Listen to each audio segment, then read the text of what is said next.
Salam semuanya, bagaimana kabarnya Bapak Ibu? Saya harap semuanya dalam kondisi baik dan tetap dalam pemeliharaan Tuhan dan tentu tetap semangat di dalam Tuhan dan tentu jangan lupa untuk selalu mengucap syukur dalam segala hal.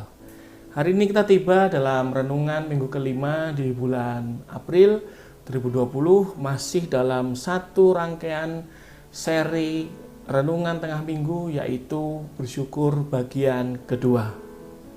Bicara soal bersyukur, tentu ini bukan hal yang asing bagi kita semua. Minggu lalu saya juga udah bahas tentang bersyukur dalam renungan tengah minggu yang keempat di bagian 1, di mana kita tahu bahwa firman Tuhan mengatakan di dalam 1 Tesalonika pasal 5 ayat 18 yang mengatakan bahwa mengucap syukur dalam segala hal, sebab itulah yang dikehendaki Allah di dalam Kristus Yesus bagi kamu.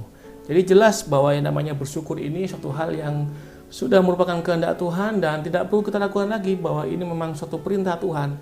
Sudah bukan suatu hal yang asing lagi bahwa kita sebagai orang percaya diminta oleh Tuhan untuk selalu bersyukur dalam segala hal. Bicara soal mengucap syukur dalam segala hal, minggu lalu kita sudah belajar tentang bagaimana caranya bersyukur dalam segala hal, dan kita minggu lalu udah bahas cara yang pertama, yaitu bagaimana kita berusaha untuk memahami hati Allah dalam setiap masalah yang kita hadapi, termasuk wabah yang kita alami bersama dari ini. Kita pun perlu untuk memahami apa maksud rencana Tuhan. Pasti ada rencana Tuhan yang indah di balik ini semua. Nah, sekarang kita masuk dalam cara yang kedua, yaitu bagaimana kita bisa mengucap syukur dalam segala hal.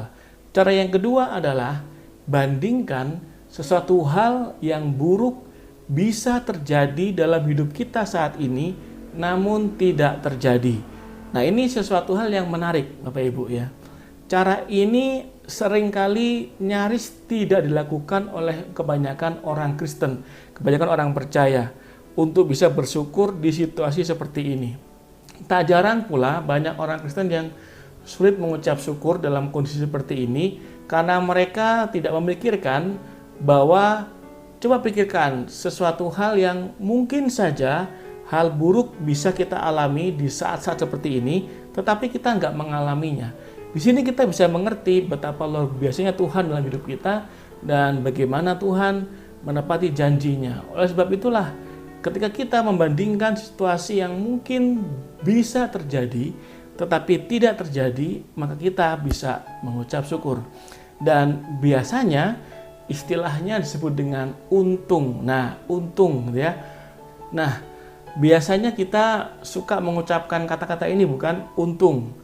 Nah, katakanlah contohnya kalau kita mendengar kabar tentang tetangga kita yang sedang mengalami kecelakaan motor dan motornya rusak, tapi orangnya hanya lecet ringan saja.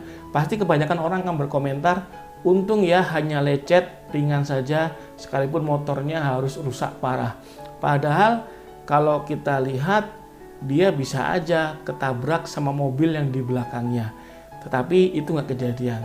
Nah, inilah yang kita bisa dapatkan tentang bagaimana kita melihat keuntungan atau sesuatu hal yang bisa terjadi tetapi tidak kita alami. Dan itu disebut dengan istilah untung.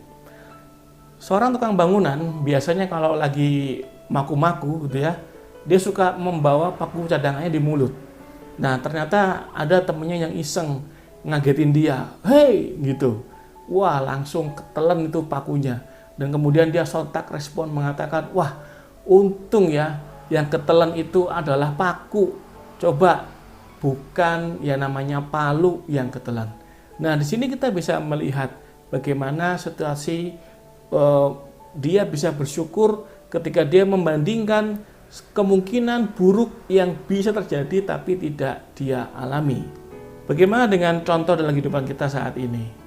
Jika seandainya kita alami kehilangan satu tangan, maka kita masih bisa berkata, untung ya masih ada tangan satu lagi. Tapi kalau kita kehilangan dua tangan kanan dan kiri, kita masih bisa berkata, untung masih ada kaki dua-dua. Dan bagaimana kalau dua tangan hilang, satu kaki hilang? Kita masih bisa berkata, untung masih ada satu kaki. Dan bagaimana kalau dua tangan hilang, dua kaki hilang? Tentu kita masih bisa berkata, untung ya kita masih hidup. Tetapi bagaimana kalau seandainya kita kehilangan nyawa? Masih bisa berkatakan untung? Tentu sebagai orang percaya dalam Tuhan Yesus, kita masih bisa mengatakan untung. Sebagaimana Rasul Paulus mengatakan di dalam Filipi pasal 1 ayat 21 yang mengatakan begini, karena bagiku hidup adalah Kristus dan mati adalah keuntungan. Bagi orang percaya, kematian merupakan keuntungan. Kenapa kok untung? Ya untung karena ketemu dengan Tuhan Yesus, karena ketemu dengan Sang Juru Selamat yang selama ini kita nantikan kedatangannya. Disitulah letak keuntungannya, disitulah letaknya bagaimana orang percaya mengalami kekuatan dan penghiburan, dan tentunya ucapan syukur di situ. Nah, apalagi di masa-masa pandemi saat ini, pandemi COVID-19 ini, tentu kita berusaha harus bisa memikirkan hal-hal menguntungkan apa yang sudah Tuhan berikan kepada kita saat ini. Coba pikirkan, suatu hal kejadian yang buruk yang mungkin saja bisa terjadi di keluarga kita saat ini, namun tidak terjadi. Bukankah itu suatu alasan untuk kita tetap bersyukur karena kebaikan Tuhan? Bila kita sedang mengalami pergumulan dan kita merasa pergumulan itu berat bagi kita untuk kita pikul, cobalah kita sejenak untuk pikirkan kemungkinan pergumulan yang lebih buruk bisa kita alami saat ini. Namun ternyata Tuhan gak izinkan kita alami. Bukankah itu suatu alasan bahwa kita bisa bersyukur kepada Tuhan Yesus? Mari, jikalau kita sulit bersyukur, sekarang kita masuk cara yang kedua.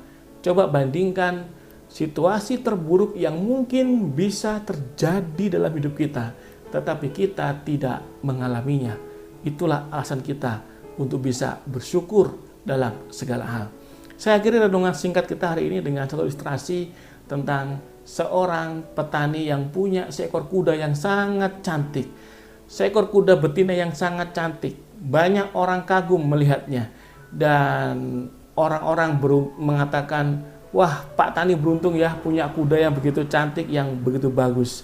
Tapi 2 hari kemudian, kuda betina Pak Tani ini akhirnya kabur ke hutan dan gak tahu kemana arahnya. Akhirnya orang-orang banyak mengatakan bahwa kasihan dia, kuda betina cantiknya kabur dan hilang. Ya, tetapi 1 minggu kemudian, kuda itu kembali ke kandang. Namun kali ini kuda ini nggak sendirian, tapi kuda betina cantik ini membawa seekor kuda jantan liar yang begitu gagah dan kulitnya hitam berkilau. Orang pun berkata, wah beruntungnya Pak Tani ini ya. Begitu kudanya kabur dari hutan, ke hutan, pulang-pulang bawa kuda jantan betina liar yang sangat keren sekali, yang sangat gagah sekali. Kuda jantan warnanya hitam, sangat keren sekali. Orang-orang mengatakan, wah beruntung tentang mendapatkan kuda ini. Beberapa hari setelahnya, kuda jantan liar ini dicoba oleh anak petani ini untuk dijinakkan. Dan dia berusaha menjinakkan, nampaknya kuda ini sangat begitu agresif. Dan tiba-tiba dia terjatuh, si anak petani ini, dan kakinya diinjak oleh kuda liar ini dan akhirnya patah kaki pemuda ini. Banyak orang mengetahui peristiwa ini dan orang akhirnya berkata, wah ternyata kuda itu membawa sial. Ternyata kuda itu gak membawa keberuntungan. Pak Tani mengalami kesialan datangnya kuda itu sehingga kaki anaknya harus patah keinjak gara-gara kuda itu. Beberapa hari kemudian ada suatu acara bergengsi yang sangat digemari atau sangat dinantikan oleh anak-anak muda laki-laki di desa itu, yaitu seleksi untuk menjadi seorang tentara. Di mana kali itu tentara sangat-sangat bergengsi sekali, sehingga nanti mereka akan dibawa ke pusat. Karena mereka tinggal satu pulau di pusat kota, lewat pulau nantinya itu lewat laut, lewat kapal untuk ikuti tes sampai ke pusat sampai sana. Tapi ternyata si anak laki-laki ini nggak bisa ikut. Kenapa? Karena kakinya patah.